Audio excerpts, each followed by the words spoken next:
Good day, everyone. Welcome to Blacklogic. Gunman kills 5 and injures 8 in Michigan Latter-day Saints Church, then sets fire. Boulder fires into Waterfront Bar in North Carolina, killing 3, injuring 5. Midtown Manhattan shooter's medical examiner finds low-stage CTE in brain. Also, at the United Nations, Netanyahu calls recognition of Palestinians shameful, and delicants walk out. Governor Bill Lee says federal resources will begin arriving in Memphis next week, and so much more. America, mass shootings, it's not only an epidemic, it's a pandemic and a total atrocity.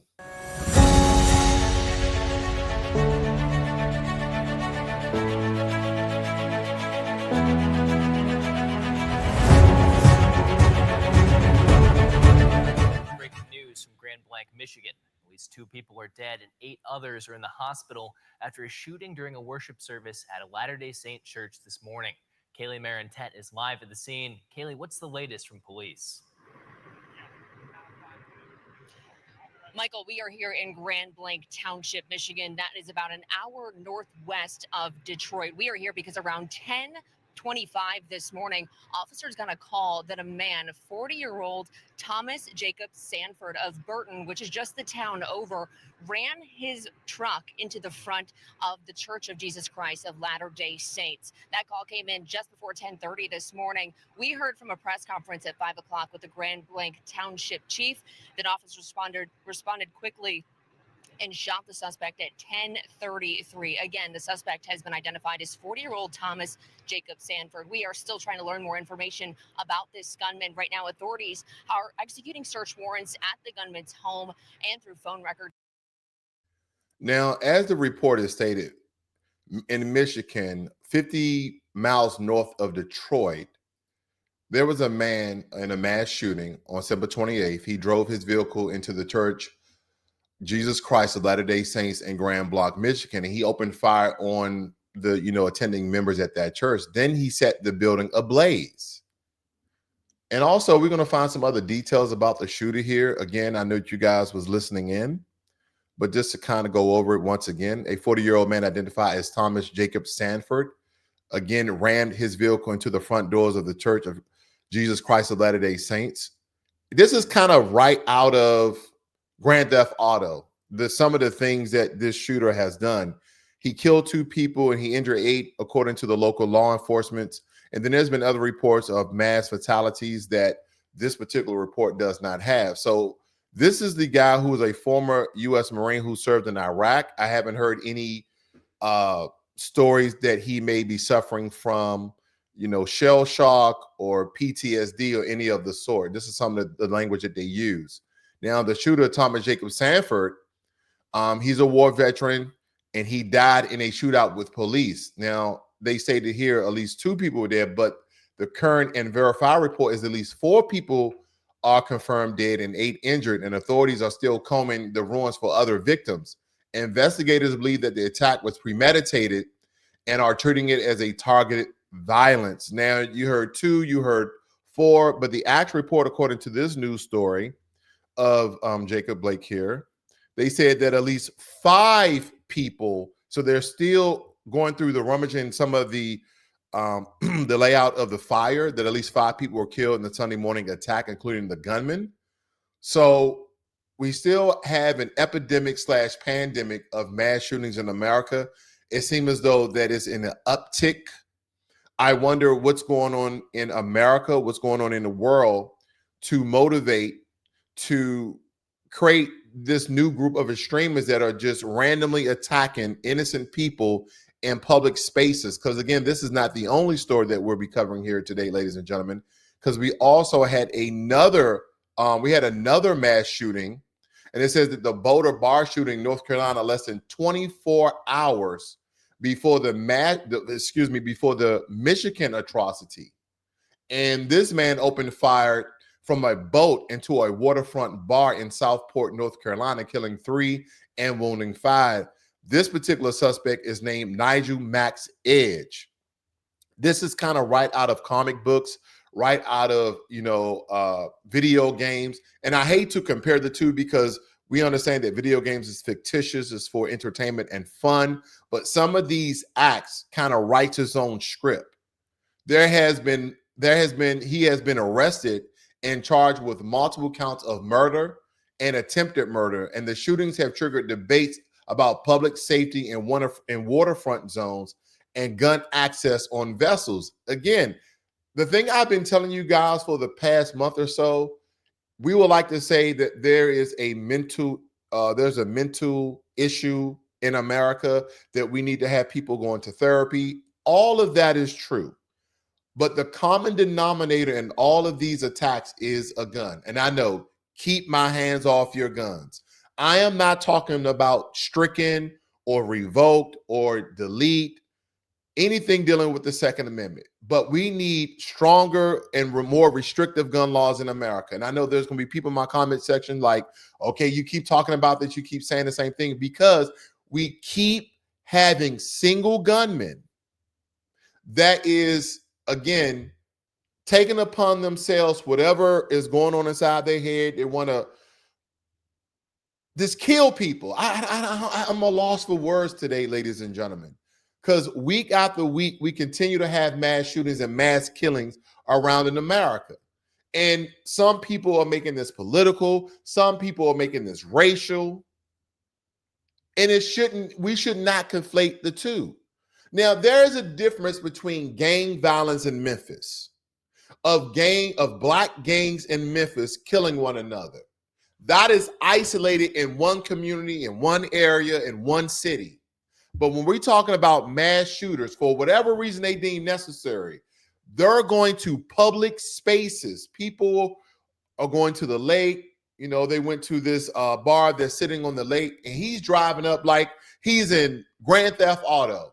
And again, I'm not trying to put, some casting a negative shadow on the video game, but it kind of just reminds me of some of the things that I've seen in video games of how these two gunmen, these two mass killers have conducted, this mayhem, driving up on the boat and just shooting people randomly. Let's get into the story a little bit deeper here, ladies and gentlemen. This is chaotic. It states that a suspect has been arrested in a shooting that left 3 people dead and 8 others injured when a gunman on a boat opened fire with an assault rifle on a waterfront bar in the coastal North Carolina city of Southport, as city spokeswoman told. I want you guys to picture yourself. You can be a gun-toting advocate. You can be a member of the NRA. Does not matter. But I want you to picture yourself. You left your gun in your car. You left your gun at home. And you went to this coastal North Carolina restaurant. You and your wife, you and your girlfriend, you and your husband, you and your boyfriend. You was going to get a couple of drinks. You was going to get a nice meal to eat. And you're outside. You're enjoying the cool weather as we're moving into the fall and then to the winter. And someone rides up on a boat with they say with a high-powered rifle, automatic rifle, and then assault rifle rather, and start to just spray indiscriminately into these group of people who is enjoying a very peaceful evening. And then we would like to say it's not the guns, it's the people. I always would tell you this, it's always both. Because in order for the people to inflict mass casualties and mass killings, they're using guns. When you go to England, people just have knives, right? You got a couple of smart people who may put together a bomb, because they also stated in the Michigan mass shooting that he shot a couple of people and then he got out and set the church afire with some sort of explosive device. Now, I didn't really get into the details of that, okay, because I didn't want to take anything out of context, but there was reports that he actually had some sort of device that he deployed in order to burn up this building. Now, let me see right here. I'm blowing it up on your screens. He was an organizational automotive mechanic and vehicle recovery operator, reaching the rank of sergeant, and was deployed in Operation Iraqi Freedom from 2007 to 2008. Okay, I was over there during that time as well. Sanford earned several awards, including the Marine Corps Good Conduct Medal. Likewise, his last assignment was the 2nd Maintenance Battalion at Camp Lejeune, North Carolina. Then it states that the suspected explosive device, Sanford used an accelerant believed to be gasoline to start the fire. of the Detroit Field Division of the Bureau of Alcohol, Tobacco. This is also known as the ATF. Some suspected explosive devices were found, but it's not clear whether they were used to initiate the blaze. Now, depending on what unit you are in the military and or the Army and Marines, you do have some knowledge of putting together very simple devices that may have a chain effect. And he used, again, gasoline as the accelerant to set off this supposedly, as they stated, the reports are not out, of this explosive device. We have one of these courses in the military called FFE, Field Fire Expedient.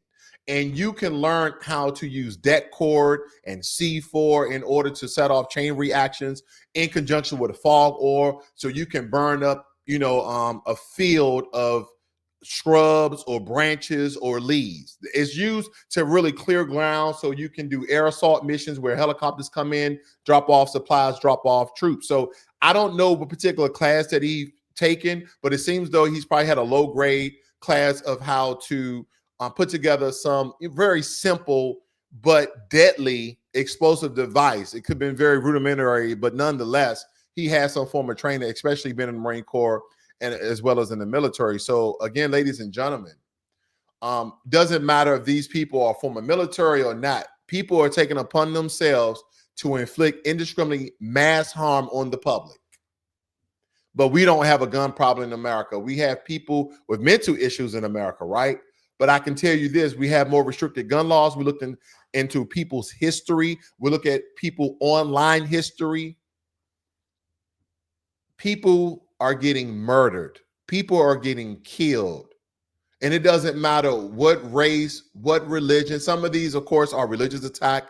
Like he deliberately went to the LDS Church to inflict massive amount of harm. But someone driving up on a boat at this particular restaurant, I don't know if he was a former employee there, he had some dealings with some people there, or did he just lose his mind, or he just wanted to make a point? Nobody knows. And there's so many different reasons why these people do things, but the common denominator, ladies and gentlemen, I know you don't like me saying this, is the gun. Now, I don't know if you guys are familiar with this particular story, but Benjamin Netanyahu at the UN, again, the Israeli prime minister, lashed out at countries recognizing Palestine, calling it shameful. He's stating that these countries who recognize Palestine are shameful. So over 110 countries has recognized Palestine as a state, as a country, as a nation. Now you have Palestinian people, you have Palestinian land, you have a Palestinian flag, you have some form of a Palestinian government. Again, they're not unified with Gaza, the West Bank, and East Jerusalem, which they need to be, but the UN is trying to, again, a lot of the UN delegates are trying to put this together to, again, make them official, even though they have recognized them as a state, but again, to put together that government. But Benjamin Netanyahu got on the world stage and he said, how shameful it is that you guys are recognized these people as a statehood, these people as a country, these people as a nation. He called it shameful. And so some delegates from nations walked out in protest. And the confrontation underscores deep diplomatic risk between Israel, the U.S., and European states supporting Palestinian statehood. This is not new, ladies and gentlemen. This is one of the reasons why the world hasn't pushed back strongly against Israel and the alleged genocide that has been confirmed by the UN as a genocide of a group of people, the way that Benjamin Netanyahu, the IDF, have come in and occupied Gaza altogether. Do not forget, ladies and gentlemen, some of the things that have been going on in Palestine. All the reports that we've had of kids in starvation and how this has been a targeted attack of dividing, which was once a peaceful area in the Middle East, Palestine in 1947, and now there's an occupied territory in the Middle East, and how Israel has divided Palestine altogether. But no less, do not forget, ladies and gentlemen, This is by the way of the UN partition plan of 1947, 1948. So the UN and all these other European nations got together and stated that, okay, Jews are being persecuted in Europe. So we're going to look in the Middle East, where we see some Middle Eastern countries really don't have defenses. Middle Eastern countries really don't have a really robust, complex government and security forces. They don't have these things in place. So you know what we're going to do? Let's take, for instance, Palestine. We don't recognize them as a state, or as a statehood rather, and we're going to carve out land for Jews in Europe to go and settle. Now, supposedly there are not just white Ashkenazi Jews in Israel, but there's also Middle Eastern Jews that are in Israel as well. There's also black Jews in Israel, I think by the way of Somalia and or Ethiopia. But again, we've heard racist things that occur to those people there. So again, this was actually divided because of the white European Jews settling in what we now know as the state of Israel. So there's been a lot going on. And I just don't want you guys to forget how Hamas possibly came about. Again, this was about faith. And then you turn people who were faithful in a particular religion to become jihadists and become terrorist groups, as we would like to name them. But once again, the state of Palestine is under crisis. The UN, I wonder if they're going to correct some of the things that they went about this very wrongly. I wonder if they're going to do this. I wonder how much of the world support Palestine being a state, Palestine being a nation, and how will the world support this? That is what I want to know. Okay. Now, I don't know if you guys are also familiar that Tennessee Governor Bill Lee announced that federal resources likely to disaster relief on urban development, that they will begin arriving in Memphis by next week. We're talking about those federal troops. And this comes after recent regional protests, infrastructure strain, and pressure for more federal support. You know what's interesting about this? I want you guys to listen in on this public speaker right here, civil rights leader right here. And you may not like what I have to say after you hearing him speak. We say no. No. We say no. No. We say no. No. We do not need troops and fatigues with armed guns and tanks. What we need is our police officers to be able to do their job. And so if you're actually thinking that this will solve crime, you don't understand what the root causes of crime are, and you don't understand the implications of what is happening here. I have a lot of people in my district. Now, I know this is going to be conflicting statements from me, but can two things be true at the same time? And a lot of you would like to say, absolutely. Does Memphis, Tennessee need more resources? Do they need police to be unshackled so they can go about doing their job? Absolutely. Should Memphis, Tennessee have deployed troops of the National Guard in the city? Yes, I do agree with that as well. Only for a temporary time, because if they do need federal support, if they need more state funding to empower or give more resources to the local police officers, change some laws to unshackle the police officers, keep criminals in jail cells, in prisons, then all that needs to be done immediately. Because Memphis, Tennessee, ladies and gentlemen, I showed you the reports roughly about 2 or 3 weeks ago. I could probably pop those reports up. I can pop those reports up very quickly here, but they are leading in crime in almost everything. Let's see here. Crime reports in America. I do apologize for not having this ready in you guys. See, crime reports, top cities, 2025. Okay. Now I'm just doing a very basic search, and look what pops up very quickly here, ladies and gentlemen. It states here, crime reports, top cities, 2025. The most dangerous cities in the U.S. include Memphis, Detroit, and Baltimore, which lead in violent crimes, while cities like Oakland, St. Louis, and Philadelphia face challenges with high rates of poverty. Now, it goes on to state that Memphis, Tennessee often tops lists for violent crime with high rates of aggravated assault and homicide. okay, and homicide. So again, I didn't try to word it. I did a very generic search, and it states very clearly that Memphis, Tennessee, and I also gave a very detailed report of all the particular crimes they're leading in homicides, they leave it in robberies, they leave it in arson, they leave in aggravated assaults. They're almost leading in every crime in America in Memphis, Tennessee. So yes, police officers need the shackles to be removed so they can do their jobs. Yes, Memphis, Tennessee does need more resources and support from the federal government when it comes to monetary funding. Yes, do I believe that the National Guard should be deployed there temporarily? Absolutely. How else are they going to do their jobs and increase the police force if you don't have certain barriers in place to at least decrease and minimize the crime as police officers are getting more support, as laws and legislations are being changed? I know that it's probably my unpopular, rhetoric that I'm stating, and some of you guys may be against that. But again, I'm just saying temporarily. Now, the Pentagon also called up 200 National Guard troops after Trump Portland announcement, and they stated that there was already roughly 100 ICE agents walking around downtown Portland anyway. So do I believe that Portland needs 200 National Guard troops? No. I lived in Washington State for 8 years. I also been to Portland many times because it's only like 2 hours away. Going down into Portland, they don't need it.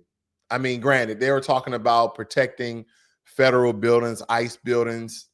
Now, this is political theater, in my opinion. But ladies and gentlemen, we have a very large problem in America, and I do not want to give you guys, I do not want to forget to give you guys the update on the mass shooter who was a black male, which is actually really rare in America when it's outside of gang violence, when it comes to mass killings, mass shootings. Midtown Manhattan mass shooting gunman had low stage CTE. So again, this is one of those very indiscriminate crimes where you walk inside of a building and you just start to shoot up the place, in which he did. So I'll kind of give you an update on that as well, but I want you guys to listen in on this report. It's nearly 2 months after the deadly shooting at a Midtown Manhattan office building. The shooter had a traumatic brain injury, low stage CTE, and health reporter Jenna DeAngelis breaks down the medical examiner's findings. On July 28th, Shane Tamora walked into this Park Avenue office building with a rifle in his hand. He then shot and killed 4 innocent people before taking his own life. The 27-year-old former high school football player left behind handwritten notes which read, "Study my brain," and "Football gave me CTE." CTE is a brain disease that has been associated with exposure to repetitive head impacts, and it can be diagnosed only in brain tissue after death. In Tamora, the New York City Office of Chief Medical Examiner found unambiguous diagnostic evidence of low-stage CTE. Dr. Kristen Dems-O'Connor is director of the Brain Injury Research Center at Mount Sinai. Is CTE linked with violent behavior? There are people who have been diagnosed with CTE who have engaged in violent acts. It is not accurate, I don't think, to say that CTE causes violence. Though he never played in the NFL, investigators believe Tamora was targeting its offices inside the building. In response to the findings, the NFL wrote in part, "We continue to grieve the senseless loss of lives. There is no justification for the horrific acts that took place." As the medical examiner notes, the science around this condition continues to evolve, and the physical and mental manifestations of CTE remain under study. Unfortunately, this young man had CTE. So given the reports and some of the information that's given surrounding CTE, it's unclear if CTE caused these very violent outbreaks where people are taking upon themselves to, again, unalive people indiscriminately. But again, he stated that he had CTE. He said, "Study my brain after my death," and they did, and they found low stage CTE. I wonder if there's any tests or something or studies or research that they can come up with where football players, people who may